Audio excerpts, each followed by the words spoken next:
Videos देखने के लिए सब्सक्राइब करें the Hindustan Mirror, bell icon दबाकर पाएं लेटेस्ट अपडेट्स।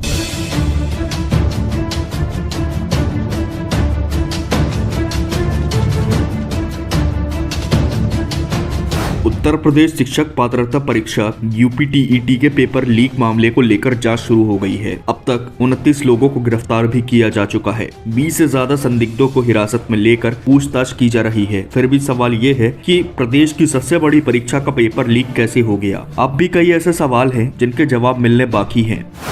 सवाल नंबर 1, क्या ट्रेजरी से लीक हुआ था पेपर? सॉल्वर गैंग को पेपर रविवार रात 12:05 पर मिल चुका था। जानकारी के मुताबिक शनिवार शाम को ही पेपर ट्रेजरी में जम गए थे। परीक्षा वाले दिन यानी रविवार की सुबह करीब 7 बजे परीक्षा केंद्रों पर पेपर पहुंचाने के लिए ट्रेजरी खोली गई। तो क्या ट्रेजरी खुलने से पहले ही पेपर सॉल्वर गैंग के पास पहुंच गया था? सवाल नंबर 2, क्या एजेंसी से लीक हुआ पेपर? इस मामले से जुड़े एक अफसर ने बताया कि ट्रेजरी से पेपर लीक होने की गुंजाइश ना के बराबर है। ऐसा इसलिए क्योंकि हर जिले में ट्रेजरी में पेपर जमा और निकालने के वक्त डीएम और एसपी मौजूद रहते हैं और ट्रेजरी में डबल लॉकर में पेपर रखा जाता है। ऐसे में सवाल उठता है, क्या जिस एजेंसी को परीक्षा कराने की जिम्मेदारी दी गई थी, पेपर वहीं से लीक हुआ?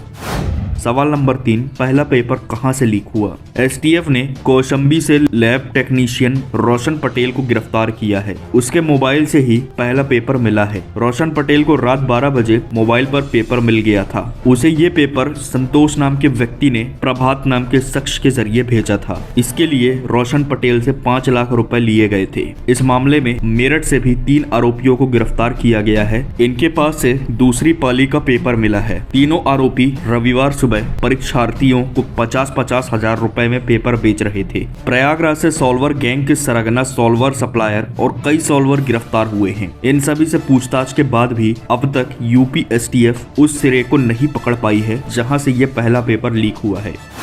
एजेंसी से पेपर लीक होने की आशंका ज्यादा। बताया जा रहा है कि इस बार यूपीटीईटी का पेपर मुंबई की एक एजेंसी को दिया गया था, जिसने दिल्ली की एक प्रेस में ये पेपर छपवाए थे। कहा तो ये तक जा रहा है कि प्रिंटिंग प्रेस से ये पेपर सड़क के रास्ते प्राइवेट गाड़ियों से जिलों में पहुंचाए गए थे। ऐसे में सॉल्वर गैंग की परीक्षा कराने वाली एजेंसी और प्रिंटिंग प्रेस से मिलीभगत की आशंका बढ़ जाती है।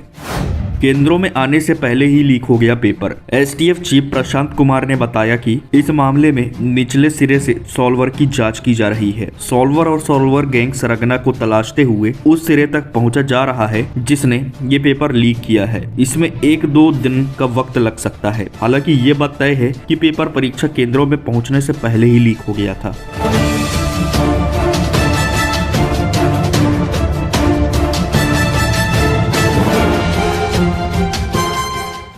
वीडियोस देखने के लिए सब्सक्राइब करें the Hindustan Mirror, bell icon दबाकर पाएं लेटेस्ट अपडेट्स।